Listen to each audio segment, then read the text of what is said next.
शीला पाकर ही सुर्पनखा ने किया प्रेम का इजहार, लेकिन श्री राम ने कहा, sorry madam, no vacancy.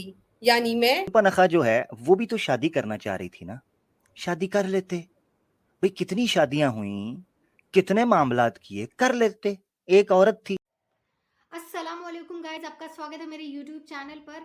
Guys, जो हिंदू धर्म में भगवान राम है, उनकी पत्नी सीता जी के साथ उनके प्रेम को रामायण में किस तरह से दर्शाया गया है और सूर्पनखा जो है उनको किस तरह से प्रपोजल दी थी, उनके भाई लक्ष्मण को भी प्रपोजल दी थी, उनके साथ क्या व्यवहार हुआ है वो भी हम इस वीडियो में जानेंगे। वीडियो की तरफ चलते हैं बिना वक्त ज़ाया किए, लेकिन उससे पहले मेरी एक छोटी सी रिक्वेस्ट है, प्लीज़ चैनल को लाइक शेयर सब्सक्राइब नहीं किए तो प्लीज़ चैनल को लाइक शेयर सब्सक्राइब सपोर्ट ज़रूर करिएगा, बहुत मेहरबानी होगी। चलिए वीडियो की तरफ चलते हैं। रावण की बहन शूर्पनखा पहुंची चित्रकूट। शूर्पनखा का दिल भी हो गया गार्डन गार्डन, और मन ही मन में राम को इस गार्डन का माली बनाने का ख्याल लेकर ऐसी जगह पर स्नान करने मंदाकिनी नदी में कूदी जहां राम पहले से ही सीता मैया के साथ प्रेम करने में व्यस्त थे। राम को अकेला पाकर ही सुर्पनखा ने किया प्रेम का इजहार, लेकिन श्री राम ने कहा, सॉरी मैडम, नो वैकेंसी। यानी मैं ऑलरेडी शादीशुदा हूं। राम से इनकार सुनने के बाद शूर्पनखा पहुंची लक्ष्मण के पास। फिर से शूर्पनखा का दिल हुआ गार्डन गार्डन, लेकिन लक्ष्मण ने भी न डाली उसको कोई घास। क्रोध में डूबी शूर्पनखा ने किया सीता के चरित्र पर वार और सीता को ठहराया इस सब का जिम्मेदार। वो लक्ष्मण जो अपनी बीवी उर्मिला को सोता छोड़कर जंगल में भाभी का चौकीदार बना रहा, गुस्से में आकर इतना जालिम बन गया कि एक औरत की नाक और कान काट दिए। यकीन ना आए तो स्क्रीन पर हवाला देख सकते हैं। वाल्मीकि रामायण अरण्यकांड अध्याय 18 चौपाई 21। इत्युक्तो लक्ष्मणस्तस्य क्रुद्धो रामस्य पश्यत उद्धत्य खंडच्छिच्छेद कर्णा से महाबलः। श्री रामचंद्र के इस प्रकार आदेश देने पर क्रोध में भरे हुए महाबली लक्ष्मण ने उन्हें देखते देखते मयान से तलवार खींचकर शूर्पनखा के नाक और कान काट दिए। बनने गई थी दुल्हन, काटी नाक लेकर पहुंची भाई रावण के पास। बहन को इस तरह नाक कटा देखकर क्रोधित लंकेश्वर ने सीता के अपहरण का बनाया प्लान। बहन की डोली उठाने के बजाय अपना सहरा बांधे चित्रकूट पहुंचे रावण। नाक कटने से मुझे याद आया कि हो सकता है ये जो सुर्पनखा है इसकी नस्ल से डॉक्टर प्रीति हो। मुझे शक पड़ता है क्योंकि जिस कदर बड़े रकबे का एरिया का नाक उनका है, ये यकीनन सुर्पनखा का जो नाक कटा है उनकी नस्ल से है। एक तो ये चीज। दूसरी चीज तो ये है कि भाई सुर्पनखा जो है वो भी तो शादी करना चाह रही थी ना, शादी कर लेते भाई। कितनी शादियां हुई, कितने मामलात किए, कर लेते। एक औरत थी, शादी करना चाह रही थी मगर नहीं की, क्योंकि सीता ने पीछे से डंडा दिया हुआ था। मैं सॉरी टू से, मैं आपको एक और चीज बताता हूं। और टुनियो टुनियो टुनियो, थोड़ा टाइम आ गया है, थोड़ा टाइम आ गया है।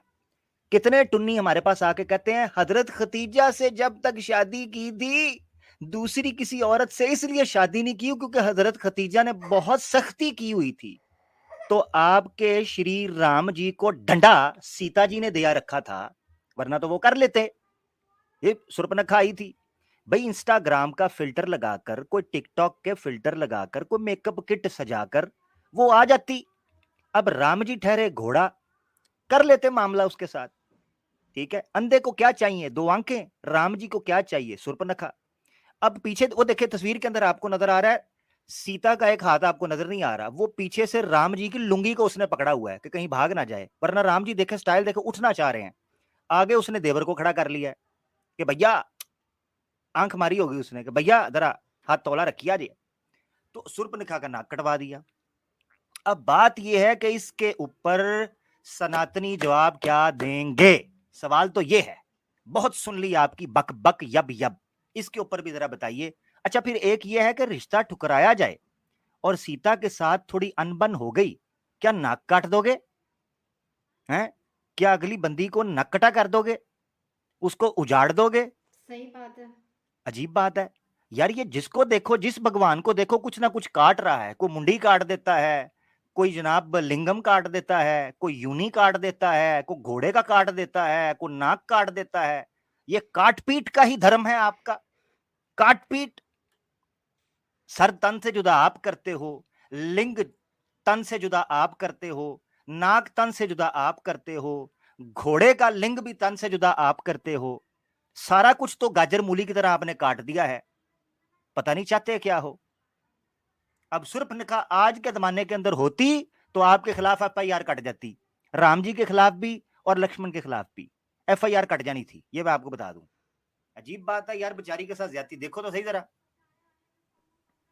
और आमिर भाई ये देखिए आयरॉनी कि जब ब्रह्मा जी सेक्सुअली अट्रैक्ट हुए थे सरस्वती के ऊपर, जब सरस्वती सेक्सुअली अट्रैक्ट नहीं हुई थी, वो नहीं चाह रही थी कुछ, तो यहाँ पर अब ये लड़की सेक्सुअली अट्रैक्ट हुई इनके ऊपर, तो इनकी नाक काट दी गई।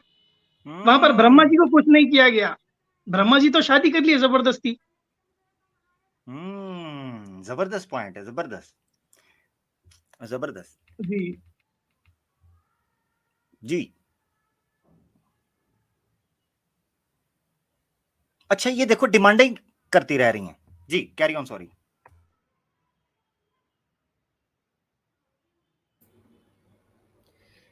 कुछ दिन बाद जब श्री राम और सीता मैया जंगल में मंगल कर रहे थे, तो वहीं सीता माता की नजर पड़ी एक सोने के हिरन पर, जो कि वास्तव में रावण का भेजा हुआ राक्षस मरीच था। हिरन पर मोहित हुई माता सीता ने श्री राम से जिद की कि मुझे ये हिरन लाकर दे।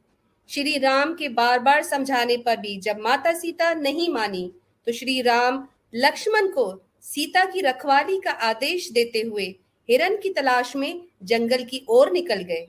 श्री राम ने जैसे ही हिरन पर वार किया, तो राक्षस ने धोखा देने के लिए श्री राम की आवाज में माता सीता को पुकारना शुरू कर दिया, हे सीते, हे सीते।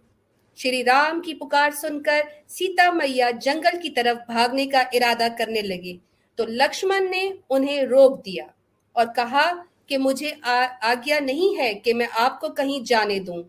इस बात पर माता सीता ने लक्ष्मण से कहा कि अगर मैं नहीं तो तुम जाओगे, लेकिन यूं कि लक्ष्मण ने ये सुझाव भी रद्द कर दिया। तभी सीता मैया ने लक्ष्मण के कैरेक्टर पर सवाल उठा दिया कि तुम्हारी नजर मुझ पर है, जो अपने भाई की मदद करने नहीं जा रहे।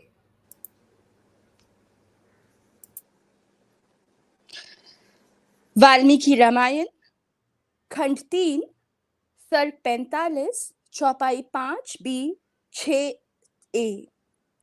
सौमित्रे मित्र रूपेण भ्रातु त्वम असि शत्रुवतः यम त्वम अस्याम अवस्थायां भात्रम न अभिपद्यसे। Meaning, you are like a foe of your brother in friend's mind, Saumitre, as you are not making a move towards a brother even if he is in emergency. अर्थात आप मित्र की मीन में अपने भाई के दुश्मन की तरह हैं सौमित्र, क्योंकि आप एक भाई की ओर कदम नहीं उठा रहे, भले ही वो आपात स्थिति में हो। वाल्मीकि रामायण तीसरा खंड सर्ग 45 चौपाई 6b-7-1। इच्छसि त्वं विनश्यन्तं रामं लक्ष्मण मृत्कृते लोभात् तु मत्कृतं नूनं न अनुगच्छसि राघवम्। Meaning, because of me you wish Rama to be completely destroyed, and only because of your cupidity for me you are not following up on Raghav. It is definite. अर्थात मेरे कारण आप चाहते हैं कि राम पूरी तरह से नष्ट हो जाएं, और केवल मेरे लिए आपकी कपटता के कारण आप राघव का अनुसरण नहीं कर रहे, ये निश्चित है। बेचारे लक्ष्मण क्या करते। उनकी हालत तो कुछ ऐसी हो गई कि धोबी का कुत्ता न घर का न घाट का। एक तरफ भाई का वचन, दूसरी तरफ भाभी ने लगाया लांछन। अब तो फैसला करेगी लक्ष्मण रेखा। अब देवर ने किया भाभी को कैद और खींची लक्ष्मण रेखा, और कहा कि आप मुझे वचन दें कि मेरे लौट आने तक इस रेखा को पार नहीं करेंगी। इस तरह निभाया लक्ष्मण ने भाई का वचन और धोया अपने ऊपर लगा लांछन। लक्ष्मण के निकलते ही रावण ने लिया एक साधु का रूप और आ पहुंचा सीता माता की कुटिया के बाहर। फिर सीता मैया से मांगी भिक्षा। वो जैसे ही सीता मैया के करीब लक्ष्मण रेखा के अंदर आया तो उसका पैर जल उठा। अब वो सीता माता से कहने लगा कि तुम लक्ष्मण रेखा से बाहर आकर मुझे भिक्षा दो। सीता माता ने कहा कि वो ऐसा नहीं कर सकती। इस पर रावण ने उनको, जो उस वक्त एक साधु के रूप में था, श्राप देने की धमकी दी। भगवान की पत्नी को श्राप से इतना डर लगा कि उन्होंने अपने देवर के दिए हुए वचन को तोड़ डाला और लक्ष्मण रेखा पार कर ली।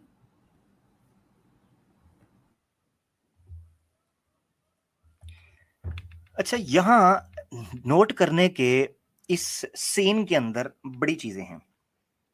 सबसे पहले आप देखें कि रावण ने मिमिक किया राम को, हे सीते, हे सीते, और आगे से कहा होगा हो जाओ सीधे, और ले गया भीते।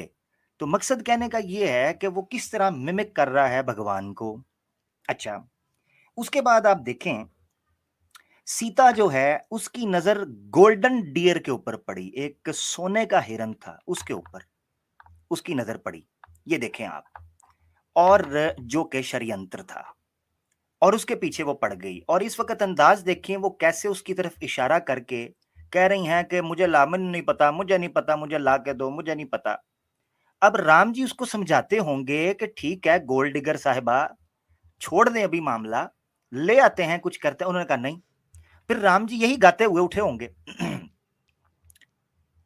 क्यों पैसा पैसा करती है, क्यों पैसे पे तू मरती है, क्या होता है पैसे का, पैसे की लगा दूं ढेरी, मैं बारिश कर दूं पैसे की, जे तू हो जाए मेरी, मैं बारिश कर दूं पैसे की, जे तू हो जाए मेरी।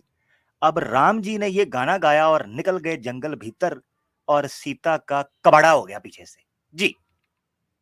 अच्छा, एक और पॉइंट जो है यहां नोट करने का बड़ा जरूरी, वो ये है कि रावण जो है वो साधु के रूप में आता है। जरा मैं डायरेक्टर साहब को कहूंगा जरा वो सीन दिखाइएगा जहां साधु के रूप में सीता को पकड़ने के लिए वो आया है। अब ये देखें आप कि सीता को धोखा देने के लिए साधु साहब खड़े हैं बाहर, जो कि हकीकत में रावण हैं। क्या पता चलता है, क्या पता चलता है कि आज जितने साधु संत पंडित स्वामी बैठे हैं सारे ही रावण हों। भैया आपकी तो मेन स्टोरी के अंदर ये लिखा हुआ है कि रावण साधु का रूप धार सकता है। तो जब वो साधु का रूप धार सकता है, जितने स्वामी आपके, जितने आचार्य आपके, जितने गुरु आपके, जितने महर्षि आपके, वो सारे रावण हो सकते हैं। क्या कहिएगा सैम भैया जी? बिल्कुल बिल्कुल जबरदस्त पॉइंट उठाया आमिर भाई। और इससे ये भी साबित होता है जितने ये साधु ब्राह्मण जो रहते हैं ना, ये भिखारी रहते, भीख मांगने आते हैं, ये कोई पढ़े लिखे विद्वान जिसको ये लोग हाई स्टेटस देते हैं ना, ये एक्चुअली में भिखारी है। ये प्रूफ हो रहा है इससे। बिल्कुल बिल्कुल बिल्कुल, जबरदस्त जबरदस्त। ये भिखारी हैं, तो ये जितने बैठे हैं सारे, इनके चिल्लर चांटे जितने हैं, ये सारे भिखारी हैं। जबरदस्त, बहुत शुक्रिया। यहाँ आप देख सकते हैं कि कितनी अश्लील ज़बान में सीता मैया की फिगर को वाल्मीकि रामायण में दर्शाया गया है, पर हम नहीं पढ़ सकते ऐसी बातें। खैर, लक्ष्मण रेखा पार करते ही रावण अपने असल रूप में आ गया और सीता मैया को गोदी में उठाकर भाग निकला, और सीता मैया बचाओ बचाओ ही करती रह गईं। सीता मैया की पुकार भगवान श्री राम के कानों तक ना पहुंची, पर एक साधारण बूढ़ा पक्षी जटायु उनकी मदद को आ पहुंचा। लेकिन वो बेचारा भी लड़ते लड़ते अपने दोनों पंख कटवा बैठा। इतने में रावण अपनी फ्लाइंग सॉसर में, पुष्पक विमान में सीता मैया को बिठाकर फुर्र हो गए। श्री राम और लक्ष्मण ने जब पंख कटे जटायु को तड़पते हुए देखा तो उसने बताया कि सीता मैया को रावण भैया उठाकर ले गए। दुख के मारे श्री राम बीवी के गम से निढाल हो गए। पर्वत पर्वत नगर नगर भटकते श्री राम हर डगर, पर सीता मैया का कोई नामो निशान नहीं मिला। 10 महीने तलाश करने के बावजूद दुनिया का पालनहारा नाकाम होकर हारा।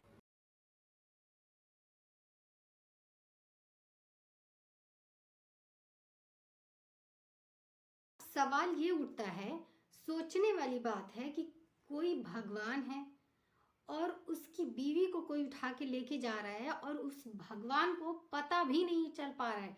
वो भगवान की बीवी है तो भगवान को पता होना चाहिए, क्योंकि वो इतनी बड़ी सृष्टि चला रहे हैं, पूरी दुनिया चलाते हैं, पूरी दुनिया के पत्ते पत्ते की खबर होती है उनको। फिर ये भगवान जो है अपनी बीवी के कैसे नहीं जान पाए कि वो जो है एक भिक्षा मांगने के रूप में एक साधु जो है बन के आया रावण। तो वो जब उनकी बीवी के लिए वैसा प्लान कर रहा था तो अपनी बीवी के बारे में वो कैसे नहीं जान पाए, और वो उठा के लेके भी चला गया। उनकी रक्षा में अपने भाई को बिठाया, लक्ष्मण को बिठाया, तो वो भी इतनी आसानी से चरित्र पर उंगली उठा दी कि तुम मेरे ही पीछे पड़े हो, इसलिए तो तुम जा नहीं रहे हो। अच्छा, अब वो लक्ष्मण रेखा खींचने के बाद भी ये भिक्षा देने के लिए बाहर निकली। मेरा कहना ही सिर्फ इतना है कि वो कैसे भगवान थे कि जो अगले 1 सेकंड का जान ना पाए कि उनकी बीवी के साथ होगा क्या, और यहाँ तक वो जान नहीं पा रहे हैं कि रावण लेके गया तो किधर गया और वहां पे क्या करेगा, ये तक नहीं वो जान पाए। तो मेरा सीधा सवाल ये है कि जब वो जान नहीं पाए तो वो भगवान कैसे हो सकते हैं? जब वो अपनी ही बीवी के बारे में नहीं जान पाए और इतने सदमे और अफसोस में बैठ गए, उनको सदमा लग गया, तो वो कैसे भगवान हो सकते हैं? बहरहाल वीडियो अच्छी लगी तो कमेंट करके ज़रूर बताइएगा। मिलते हैं इसके नेक्स्ट पार्ट में, तब तक के लिए इजाज़त दीजिए। अल्लाह हाफिज़।